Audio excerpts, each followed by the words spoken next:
Mr. Speaker, this week is National Police Week, a week we set aside to honor the brave men and women who tirelessly work to protect us and keep our communities safe. Unfortunately, their jobs are becoming more and more difficult, more and more stressful, and as a result, they need our support now more than ever. Over the last 2 years, violent crime in this nation has soared. Nationally, we saw a 30% increase in murders from 2019 to 2020. Which is the largest increase during a single year in our nation's history. That troubling trend continues in 2021 with FBI data indicating that homicides rose another 5% in the nation's 22 largest cities over the already inflated levels of 2020. Overall, in those 22 cities, homicides are up 44% since 2019. Think of that, 44%. Not surprisingly, these disturbing increases have accompanied calls in many cities, including in my hometown of Cincinnati, to defund the police. Quite frankly, Mr. Speaker, that's the last thing that we should be doing during a violent crime surge. That's why the legislation that we're considering today is a welcome bipartisan step in the right direction.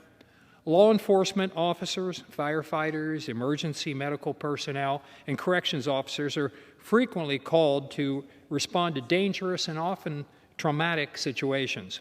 As a result, these officers are at a greater risk of developing stress and trauma-related disorders. Studies show that public safety officers are 25 times more likely to develop PTSD compared to the general public. Tragically, more public safety officers die by suicide every year than those who lose their lives in the line of duty. And yet, trauma-related disorders are not covered by the primary federal disability benefit program for police officers, and that's the Public Safety Officer Benefits, or PSOB program, which is run by the Department of Justice. The PSOB program currently provides death and education benefits to the family members of public safety officers who die in the line of duty, and also offers disability benefits to public safety officers who become totally and permanently disabled.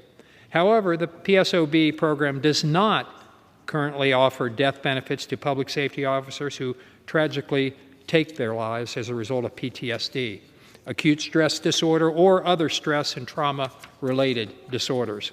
This bill, H.R. 6943, the Public Safety Officer Support Act, addresses this oversight. This bipartisan legislation recognizes just how stressful and difficult being a police officer is nowadays.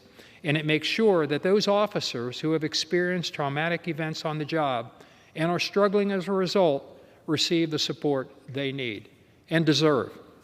The men and women in law enforcement need to know that they have our full support and that they will not be punished or stigmatized for human emotions. And so I urge my colleagues on both sides of the aisle to support this common sense, compassionate proposal, and I reserve the balance of my time.